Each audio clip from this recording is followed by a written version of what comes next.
shanti, shanti, shanti. Om. Good.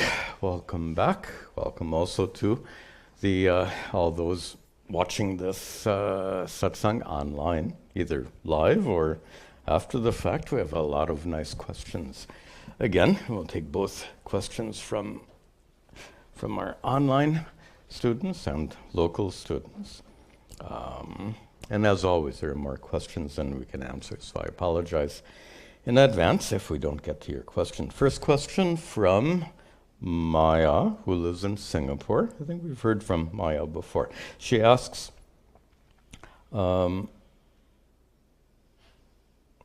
she observes that and I'm going to paraphrase, she observes that Ishvara created us with ignorance. So, being born with ignorance, we're subject to suffering. Being subject to suffering, we have to go through whatever we do in life to reduce suffering, or we come to the teachings of Advaita Vedanta and we try to transcend that suffering altogether. So, why did Ishvara make us ignorant in the first place? I'm paraphrasing. So she says, so why go through all this? What does the Uparwala want? She's using, I've been joking about the Hindi term for God being the one who resides above. What in that, and she makes a joke, what in the heaven is going on? The American expression is not that. So she nicely paraphrases our American English. All right. So it's a valid question. Why did Ishvara create us ignorant and make us go through this whole process of trying to crawl out of the state of suffering? And here we have to understand Ishvara in a more mature way. First, and I think that we have another, and a couple of other questions relating to this, so let's stay with Maya's question first. Ishvara created a natural universe. Natural means what we understand as natural. Trees are natural. Trees grow. Trees die, meaning death is natural. There's so many wonderful things in the world. There's so many terrible things in the world. So those terrible things are as natural as the wonderful things in the world. This is to get a more mature understanding of the world Ishvara created. And tell me, when you're born, is it natural to be born enlightened? Or is it more natural to be born in a state of ignorance?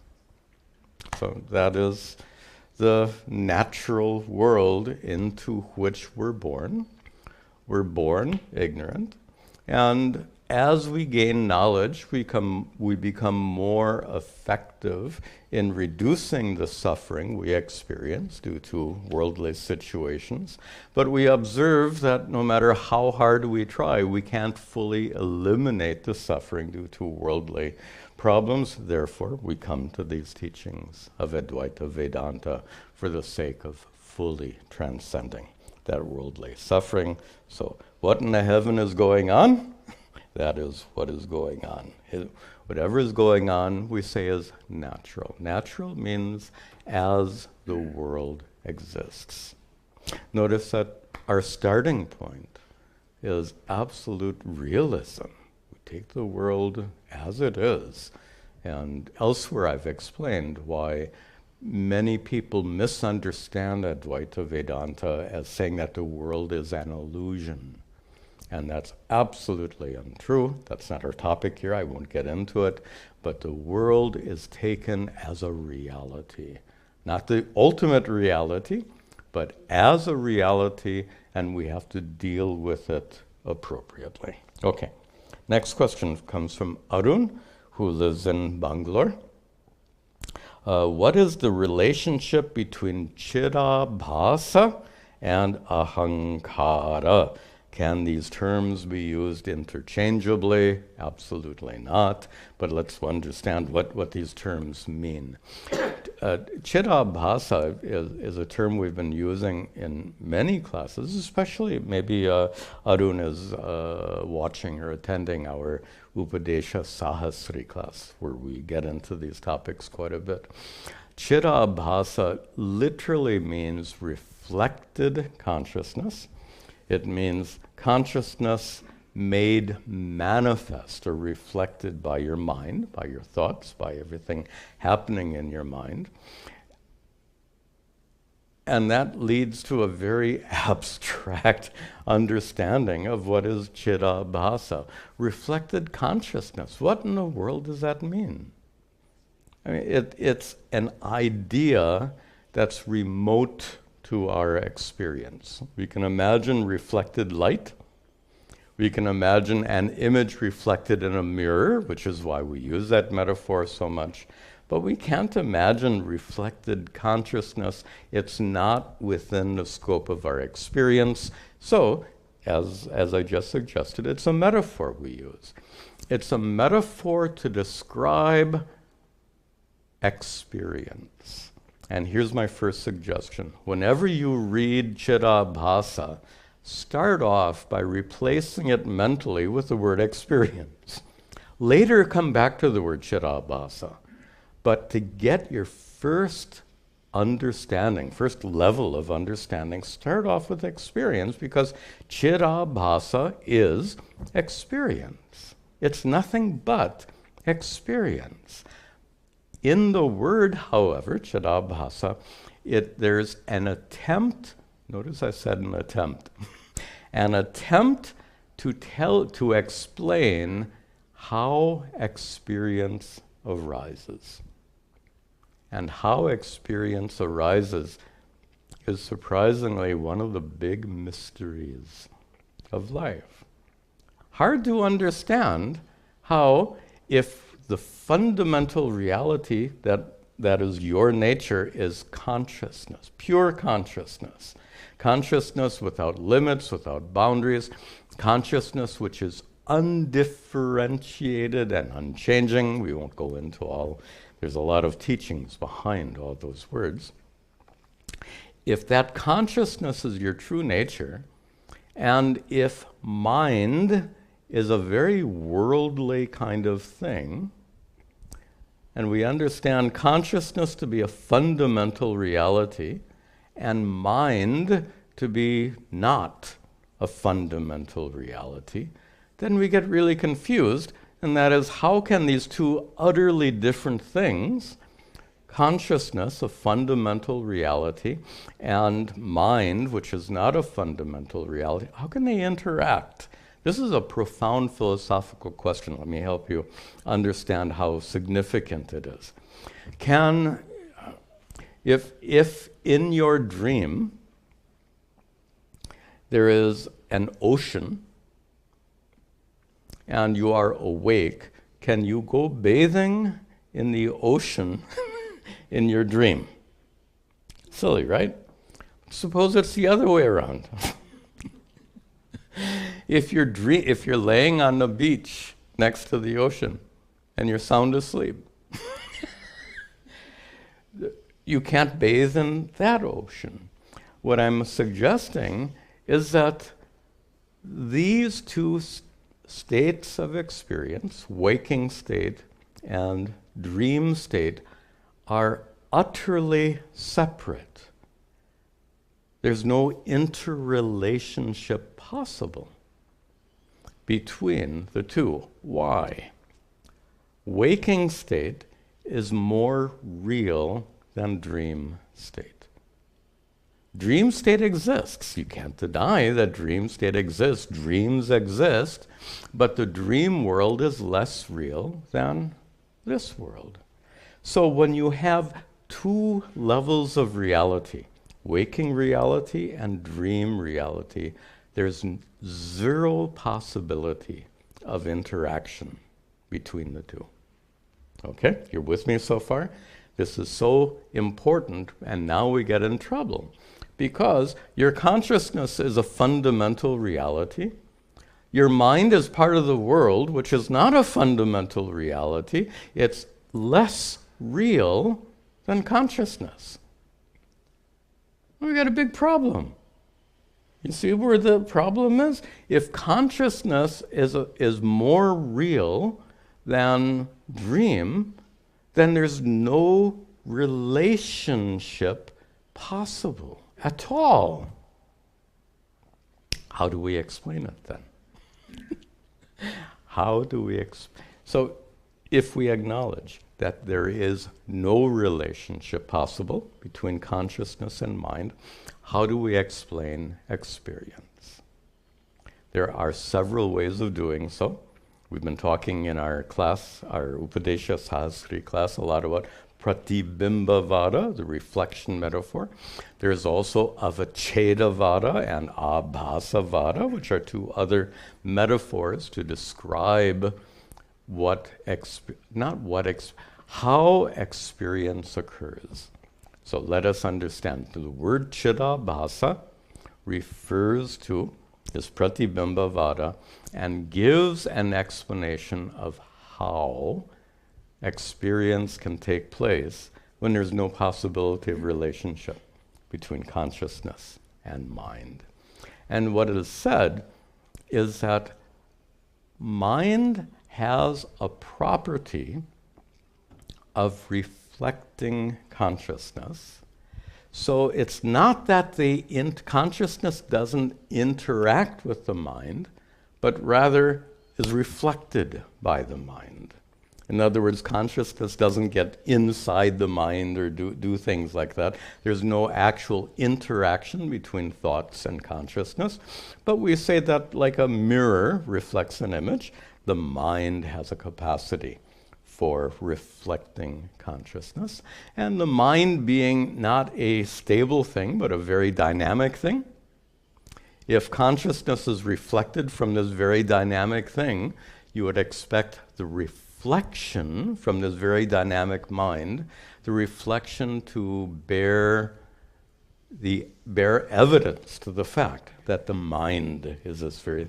The example often given when light reflects off water, if the water has ripples, the reflected light will be affected. In the same way, the mind has ripples, we call them vrittis. Vritti is a mental ripple. And so the consciousness reflected from that mind is, and here's the key point, experience is reflected consciousness. That is to say, experience is not pure consciousness, right? Because there's nothing to observe. Experience is not mind, because mind is a worldly thing. Experience can only take place in the presence of these two, consciousness and mind. But then we're stuck how to explain the apparently impossible relationship between the two. Here we have these three metaphors. One of the metaphors say that consciousness is reflected by the mind, and the consciousness that is reflected is what we call experience. Experience is reflected consciousness. Reflected consciousness is chidabhasa. So now we understand. Look at, by the way, that's a short explanation. A detailed explanation of chidabhasa would go on for hours and hours. So anyway, that's a short explanation. So Arun asks, the relationship between chidabhasa and ahankara. Ahankara is one of those mental events. So in the mind, there is such a thing as ahankara, and then reflected into your experience is an experiential ahankara. So when you, let me just be more clear, that's a little fancy language. Very simply, in your experience right now are many things. You just look around you and all of this is in your experience. Do you also experience yourself in some way? Obviously, if you look at your body or think about what's happening in your mind. But in addition to all of that, there's one more way that you are present in your experience. So you are experienced as a body, one among many in your experience. You are present as thoughts, as emotions, as other kinds of sensations. But in a fundamental sense, when you feel like an individual person, that feeling of being an individual person, which is present in your experience right now, is ahankara. And just to make sure that's understood by you, when you listen to your favorite music and you get lost in the music, who gets lost? In that experience, the one who gets lost in the music is this feeling of being an individual person. I'm giving this metaphor because we need to understand what that feeling of individuality is. That's ahankara. That ahankara is one of many things present in your experience. So chidabhasa is experience in general, and ahankara is one little tiny bit of what you're experiencing right now. Because in addition to experiencing yourself as an individual person, you're also experiencing everything else outside. Next question. When we do something that demands our attention, sometimes we merge into the action and we forget the subject-object relationship. That was actually our advanced meditation recently. We got into that quite a bit. I think that video is available on our website. However, and here's where the question comes. However, if I am not mistaken, it's also important to be aware at the same time that I am doing nothing as awareness or witness consciousness. So when you're doing something, actually, there's a little problem with the question because this applies whether you're absorbed in an activity or you're not absorbed in an activity. It really doesn't make any difference. So just to make it more clear, let's reset the question in a little bit more general way. You're involved in an experience. Vedanta says that you should always keep in mind that you are a conscious being, and as a conscious being, consciousness, you don't do anything at all. An activity is taking place, but you are a conscious being independent of that. And he says, if I am not mistaken, it's also important to be aware at the same time that I am doing nothing as pure consciousness. And that is not what Vedanta says at all. It's not a matter of memory, and it's not a matter of keeping something in mind. The suggestion here is, it's a common confusion that Prashant, I didn't mention, this is a question from Prashanto, who lives in Bangladesh. It's a common confusion about Vedanta to think that the enlightened person constantly thinks, I am Brahman, I am Brahman, I am Brahman. Tell me, if that's all I could think, I am Brahman, I am Brahman, how could I teach? I am Brahman. How could I feed myself? I am Brahman. How could I do anything at all? All I can think about is, I am Brahman, I am Brahman. So you see that that's a little fictitious. Also, if enlightenment means keeping in mind that I am Brahman, or as Prashanto say, I don't do anything. So suppose I don't do anything, I don't do anything. That means I can't teach, right? I can't talk, I can't move my body. You're seeing the problem. Here's what it is at a more fundamental, here's a more fundamental understanding of the problem. if being enlightened requires maintaining a mental state. That's what Prashant was suggesting. You have to always be aware, I don't do anything. Or always be aware, I am Brahman. So if being enlightened requires maintaining a particular mental state, as soon as you lose that mental state, what happens to enlightenment? Chale gaya, it just goes away instantly. I thought moksha doesn't come and go like that. Well, that's the point.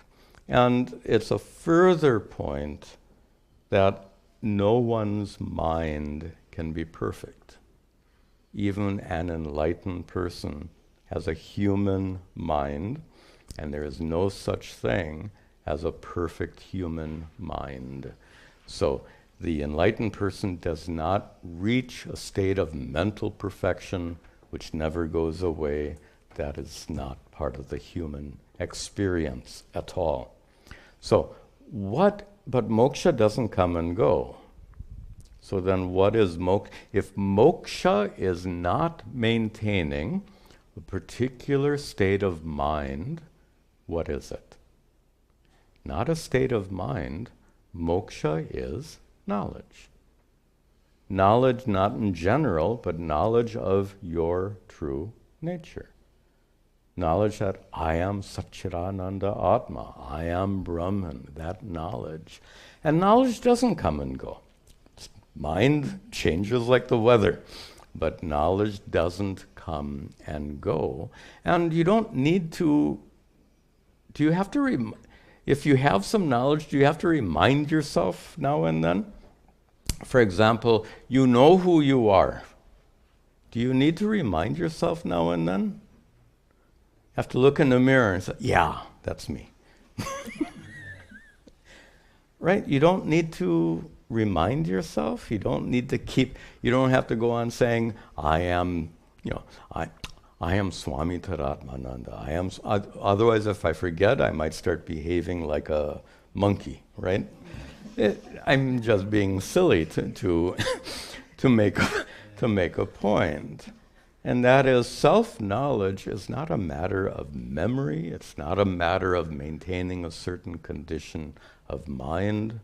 Self-knowledge means whenever you think about yourself, you know, I am Satchidananda Atma.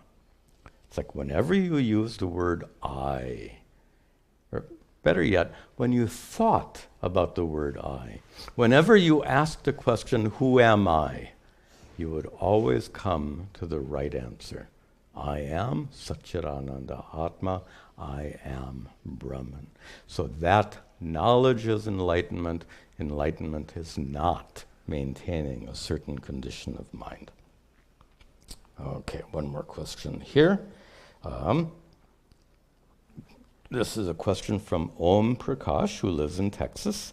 Guruji, although you describe that minds are different, so are thoughts. Thoughts are different. But I'm wondering if there is only one knower, one consciousness, so why shouldn't that one consciousness know everything? And this is a question everyone asks, and I'm glad Om Prakash has asked it because it gives us one more chance just to understand. There is one all-pervasive consciousness manifest in the mind of every single sentient being. And when I say that, I don't say it as a doctrine that you're supposed to believe in or accept. I say that as an expression of the teachings of Vedanta that you have to personally validate. Through your studies and through your meditation, you have an opportunity to discover that truth for yourself. So at first it starts out like a hypothesis. The hypothesis is there is one consciousness reflected in all minds. It starts off as a hypothesis, But eventually, with the help of these teachings, you get it in the sense that you personally verify the truth of that statement. Now, when you haven't validated it, then it becomes a little confusing. If there's only one consciousness, and why don't I know your thoughts? Why don't you know my thoughts, etc.? These questions come. So, assuming Om Prakash is not enlightened, and I think it's an assumption because he's asking this question, right? So let's presume it's by the way, I have no idea. I've never met Om Prakash. I'm sure he's a very nice person, but perhaps not quite yet enlightened. That being the case, Om Prakash doesn't really know the nature of consciousness, leading him to this confusion. If consciousness is one, let me put it like this, when Om Prakash has studied enough Vedanta and done enough self-inquiry, and then Om Prakash will be able to personally validate the truth of what Vedanta teaches. In the meanwhile, we need an answer for now.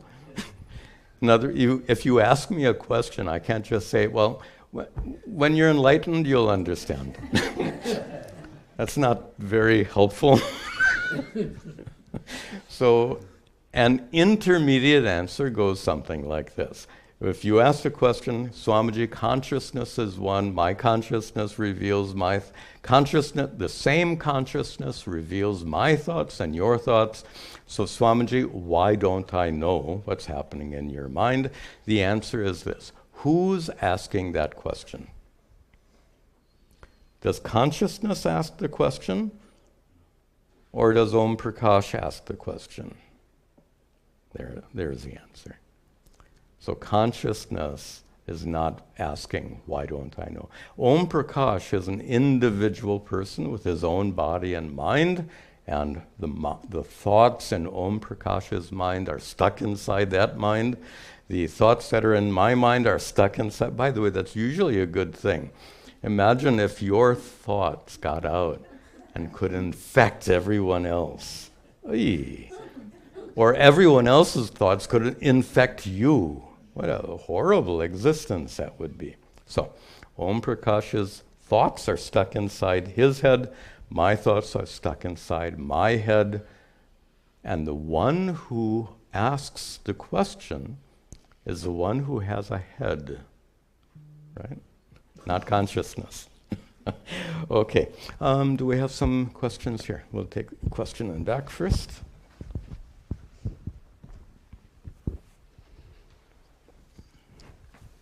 Pujya Swamiji, I understand that all my experiences are illumined by the fundamental reality, Satchidananda Atma. Just wanted to understand the term pratyagatma in that context which gets used and don't understand the difference.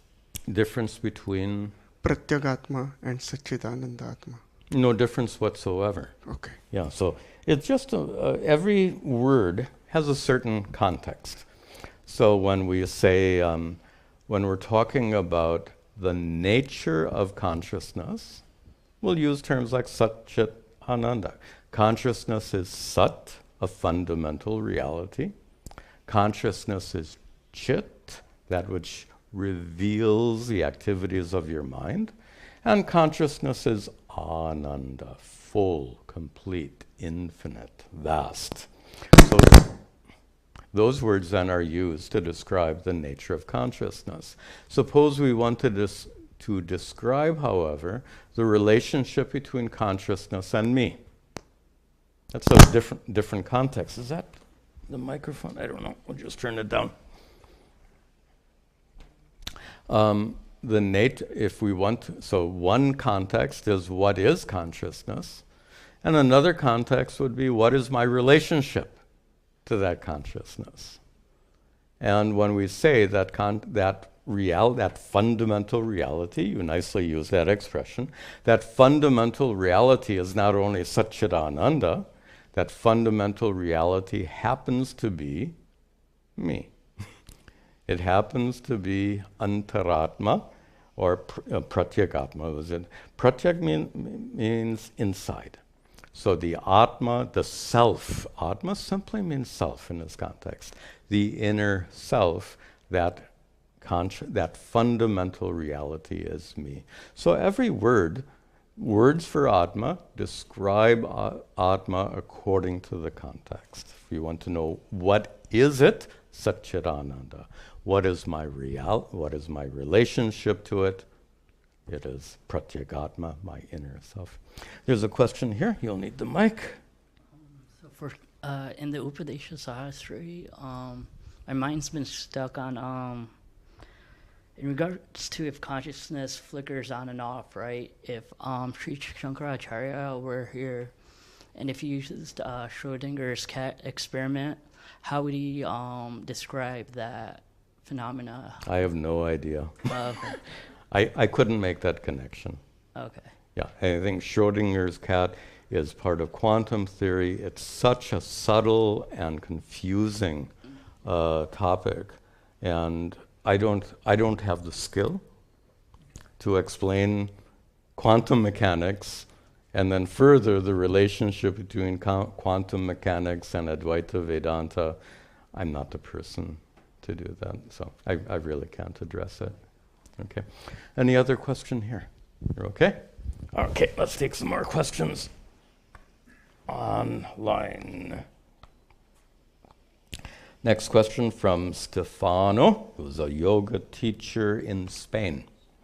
Stefano says, I'm curious to know if there's some scripture that talks about the transmigration period of the sukshma sharira.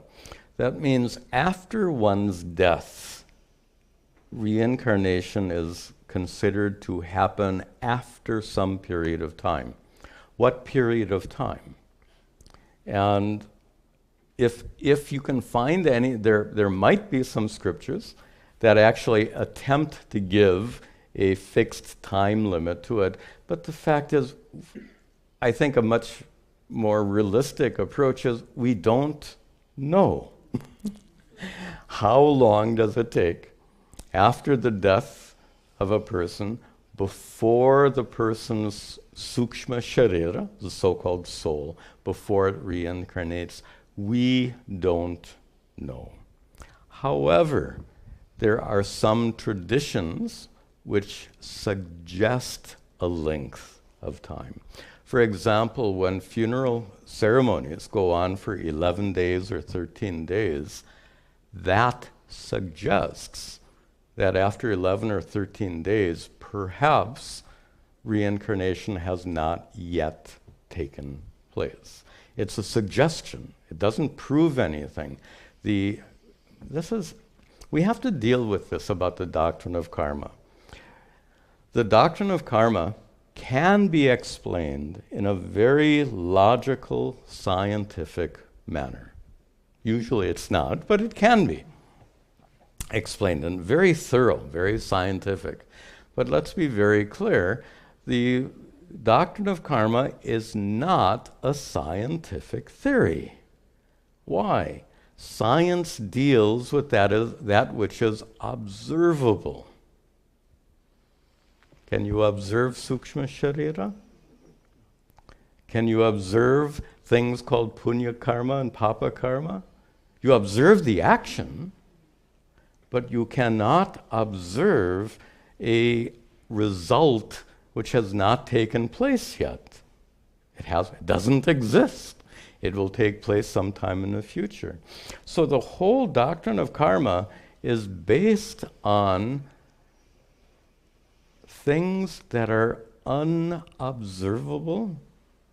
The domain of science is the observable. So let's not get confused here and think and start treating the doctrine of karma like some kind of scientific theory that has prediction.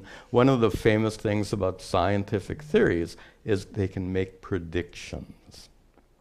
If something is moving, and if you can observe its movement properly, you can predict where it's going. No matter how confusing that motion might be, if you can observe it, you can predict where that object will go in the future. That's the power of science. But we can't observe Sukshma Sharira, so with regard to its reincarnation, we can't know anything conclusively, but we can infer things. So we'll go on with more of his question. When a body dies, there are 14 days of ritual, 11 or 13. Different communities have different traditions. Unfortunately, he says he's lost, his yoga teacher died a few months ago, and we're sorry for the loss of your teacher. Stefano, the loss of your guru. I've read that the subtle body, thanks to rituals, can realize that it's not attached anymore to that body and can find another one. Does that mean let me say that again. I've read that the subtle body, due to rituals, can detach itself from this body and find another one, suggesting that if you don't do the rituals, the subtle body gets stuck and becomes a preta sharira, in English, ghost or a spirit. This is a silly belief. I would call it even a superstition. According to the doctrine of karma, the rituals are not to set the Sukshma Sharira free. The doctrine of karma is more powerful than your rituals.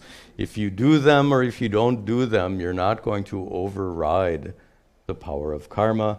That subtle body will inevitably, will unavoidably be swept away from this body to take another life. Those rituals do have a purpose, but not to free the subtle body. It's not surprising, though, that this confusion occurs, because in a very traditional ritual, after the body has been mostly burnt, the priest is supposed to break the skull. The symbolism is pretty clear, right? Breaking the skull releases. So if this priest forgets, you're going to be stuck inside the skull for all time. I mean, how silly is that? So these are rituals full of symbolism, but everything is determined by the doctrine of karma, which is not a science, which we can't determine anything. So those rituals invoke blessings for the departed soul. Those blessings do not release the departed soul. And questions with reference to scriptures about how many days, months, or years the Sukshma Sharira wanders before entering another body. Sukshma Sharira wanders. Sounds like this ghost again. So many. What a funny memory. When I was learning Hindi, I didn't learn much, but I remember reading from children's books. It was a nice way to start learning Hindi. And somehow they love to tell stories about prets and bhoots. The poor children get scared reading all these stories. I don't know why they're talking about stories of ghosts, which would scare these children anyway. We find many stories about non-explicable events where objects move by themselves due to the activities of ghosts or spirit activities. They're stories. They're stories. So if a Sukshma Sharira has not yet reincarnated, we think it's a short period of time. Not a long period of time, not years or months, but we don't know with any certainty how long it takes. One thing we know for sure, if a person has died and their Sukshma Sharira has not yet become associated with another body, we know absolutely sure that that subtle body can't do anything. It can't talk to you. It can't move things around. It can't do anything. Without question, people hear the voice of their departed loved ones. Without question, people see weird things and attribute it to ghosts and all of this stuff. We have all these experiences, but it doesn't prove anything. These are anecdotes. So when your loved one starts talking to you, comes to you in your dream, is it really the Sukshma Sharira that comes into your dream? Or isn't it a little bit more likely that's the way your mind works? Much more likely. So properly understood, the Sukshma Sharira cannot interact with the world prior to its association with another body. So that's to be understood from the doctrine of karma. Next question from Ahmad, who lives in Vancouver, Canada. Nice to get this question. When a non-enlightened human being dies, I said that karmic glue holds their subtle body together before they are reborn. The basis for this is when you die, your physical body returns to physical elements. So the question then is, why doesn't the subtle body return to subtle elements? And what I've said is karmic glue, so to speak, holds it together, which is to say that the law of karma is that once an action has been committed, its result must take place. Basically, karma is cause and effect. So for the person who's died, there are many actions that were committed for which the results have not yet taken place. And those results must be accrued to the person who died, not to somebody else. So it is that force of karma that holds the integrity of the subtle body together so that the person who committed those actions can reap the results of those actions in a future life. So that being said, how long, in fact, same question, how long does this phase of limbo last? Are we talking days or eons? So after death, before reincarnating, we've already talked about that, we don't know. But given the fact that these rituals are conducted for 11 or 13 days, we think it's a fairly short period of time. Also, does a subtle body suffer during this phase? Can it even suffer?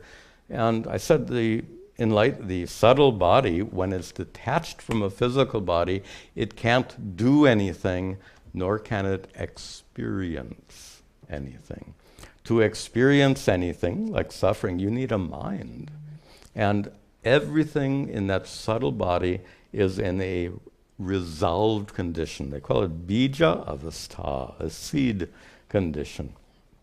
So a seed will grow into a tree, into a plant, but while it's a seed, it's just a seed. And that sukshma sharira is like the seed for the next life. So it doesn't experience anything, it can't do anything. Good. A couple more questions here. Next from Amit. Oh, this is interesting. Something to be thought about. Amit lives in India, and he says, we see a lot of amusing power struggles among spiritual leaders in India. Not surprisingly. One famous ISKCON leader was banned for saying that Vivekananda ate meat. He ate fish in Bengali. And so this ISKCON leader was banned, it turns out. Also, another famous Acharya puts down ISKCON people because he says, all they do is dance. He doesn't say which leader. I'm not sure who that is. There's always fighting for the posts of Mahamandaleshwaras. So there are these certain pitas, these certain administrative positions.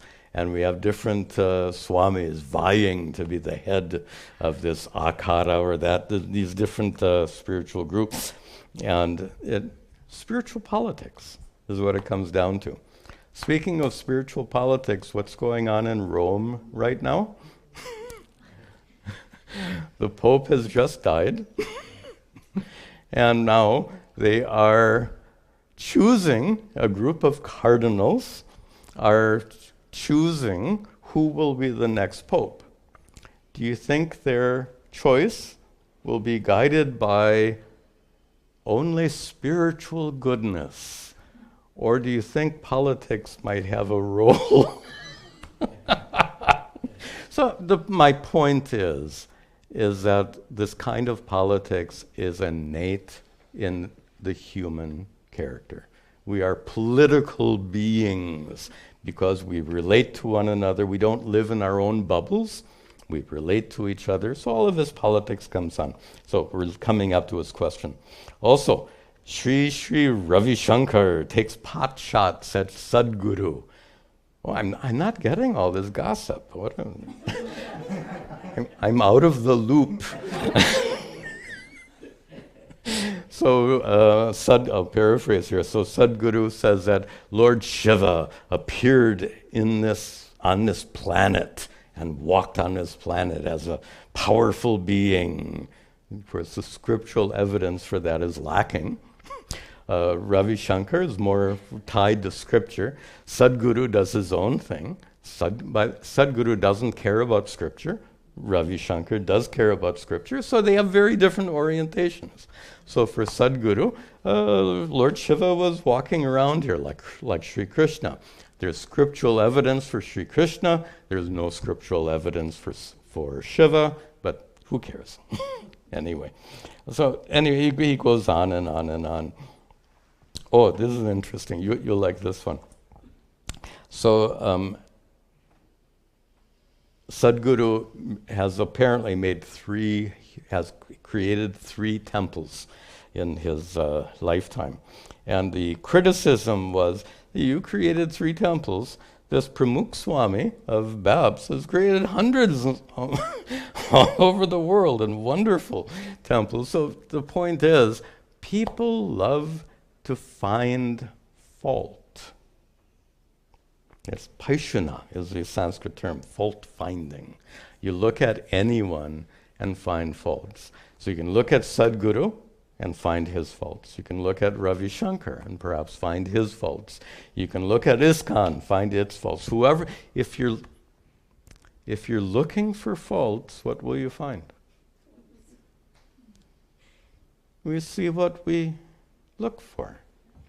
But now the question, though, is a little different than that. He says, these are all great spiritual leaders. Shouldn't the spiritual leaders meet and iron out their differences over a cup of chai for the sake of Hindu unity? Lovely idea. And isn't that the purpose of these Hindu Mahasabhas, the meetings of these great saints?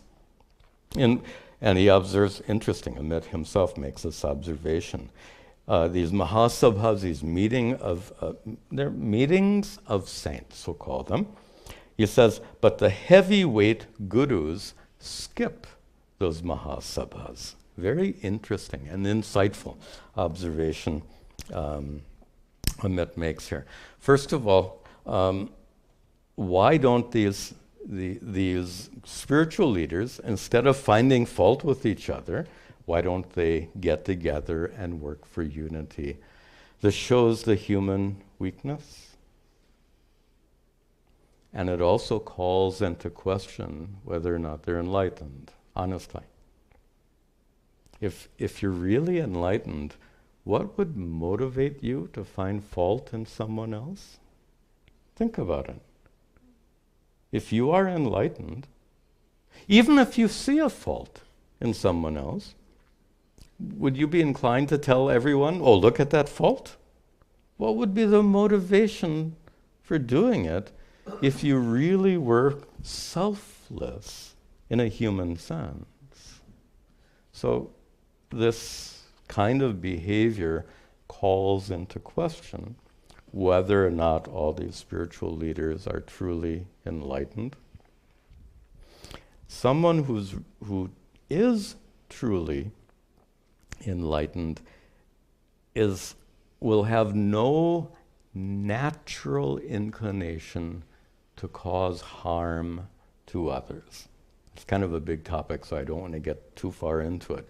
But let me just put that out for you to think about. We hurt others out of ignorance.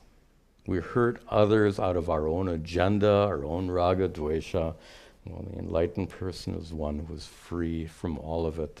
So it would seem that an enlightened person would have no motivation at all to cause harm to another, to point out the defects of another. Also, with regard to these mahasabhas, these are meetings that attempt to bring together spiritual leaders from different traditions for the sake of Hindu unity, which absolutely is a great goal. But I'm going to make a bad joke. Hindu unity is an oxymoron. Do you get it? By its very nature, Hinduism is not an organized religion, like so many other religions. It doesn't have a hierarchy. It doesn't have a fixed doctrine. Hindus are free to believe and practice whatever they want, and there's a lot of value in that freedom. So by definition, the term Hindu unity seems to be a oxymoron, but I think on a political level, he's talking, Amit's question is, and that is, shouldn't all these sadhus, all these spiritual leaders, work together for the benefit of all Hindus? So instead of saying Hindu unity, how about Hindu friendliness? That would be better.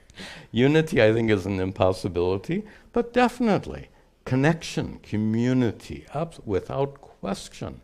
They could promote and should promote that togetherness, that sense of community among Hindus.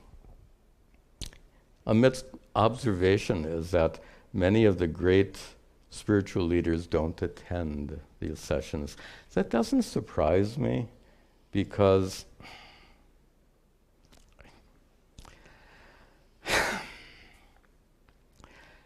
generally, those involved in spiritual politics have an agenda. And usually that agenda is to promote oneself, right? So A criticizes B. Why? To promote A. That's how it works. So somebody who's really a saint isn't going to be involved in these political games. And my personal experience is actually a growing distaste for any kind of this politics in general and spiritual politics in particular. I'm not saying that an enlightened person should avoid politics. That's not my point. I'm just saying maybe the inclination to be involved in such things might be less. For some, you become I don't know, let me not speculate on that. A couple more questions, we'll conclude. Gordon lives in Glasgow, Scotland. I understand that you can experience, I'm a bit confused about experiencing painful emotions without suffering. So I've said many times, you can be sad without suffering, and I've given the example of a sad movie many times. In a sad movie, you experience sadness, and it's real sadness. It's not fake sadness. You experience real sadness in the movie, but you don't suffer at all. You enjoy the movie. So, that being so, he says he doesn't feel like the movie example settles the question for him. He says emotion is a construct that involves bodily feelings plus an interpretation of the acceptability or unacceptability of what's going on. If I'm feeling a negative emotion, isn't there already an interpretation that this shouldn't be and therefore there is suffering? Yes, absolutely. But the problem is how you define emotion. Suppose we deconstruct emotion. So he's already deconstructed it. He says it includes bodily feelings. When you feel sad, you feel that heaviness in your chest. Those bodily feelings associated with emotions. Plus the feeling of sadness, plus the conclusion that this shouldn't be happening. We've got three different parts. There's a physical sensation, an emotional sensation, and a conclusion. Is that conclusion naturally part of an emotion? So when you're watching that sad movie, and the actor that you love so much gets killed, and you feel, oh, no, the tears come. Because of everything that happened before, right? This is at the end of a 2.5-hour movie. You've been kind of hooked into this movie quite deeply. But you don't have that conclusion, this shouldn't occur. In the movie theater, you don't feel like, oh, that actor shouldn't have. No, the script writer did a lousy job. They shouldn't have done it. Like, you don't have those thoughts. You're just watching the plot. You don't draw these conclusions. On the other hand, when you feel sad, you make the conclusion, I shouldn't feel sad. So it's that conclusion. Let me be very, very clear. Sadness is not a conclusion. So Gordon is trying to broaden the definition of emotion. I think it's unhelpful. Just be very simple about it and understand. Sadness is an emotional feeling. It doesn't include a conclusion.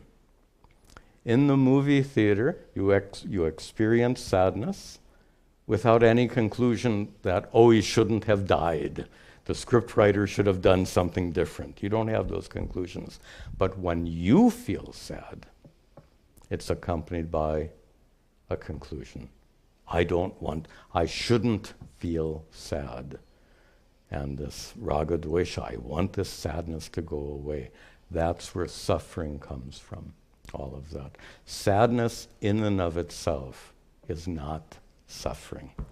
But I was writing a script for a video.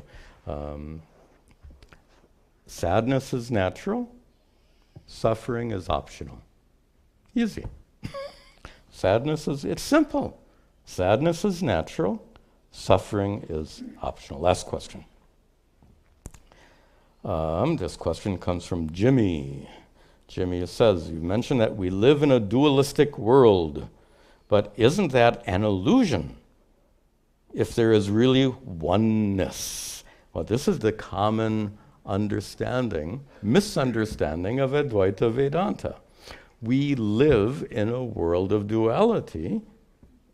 How can you deny that? Now, when you look around you and you see stuff, is it really an illusion? Is it like the elephant in my hand?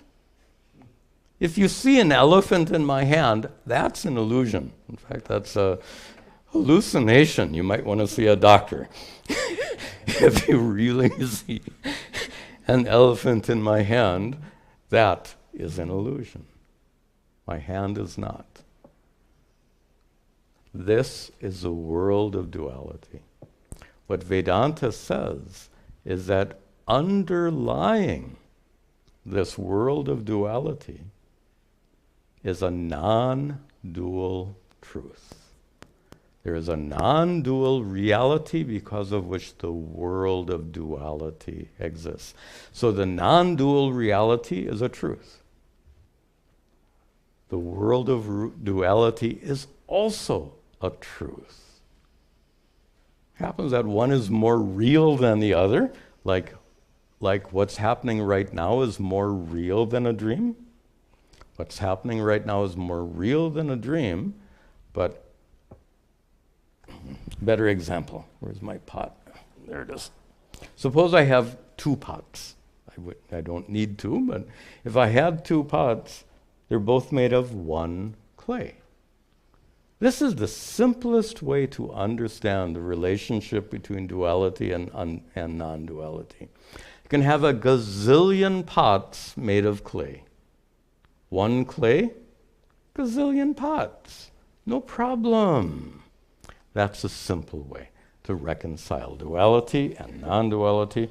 These are great questions. This would be a good place to conclude for today. Om sarve bhavantu sukhinaha sarve santu niramayaha sarve bhadrani pashyantu ma kaschid dukkha bhag bhavet asato ma satgamaya tamaso ma jyotirgamaya mrityorma amritangamaya. Om shanti shanti shanti. Om Tat Sat.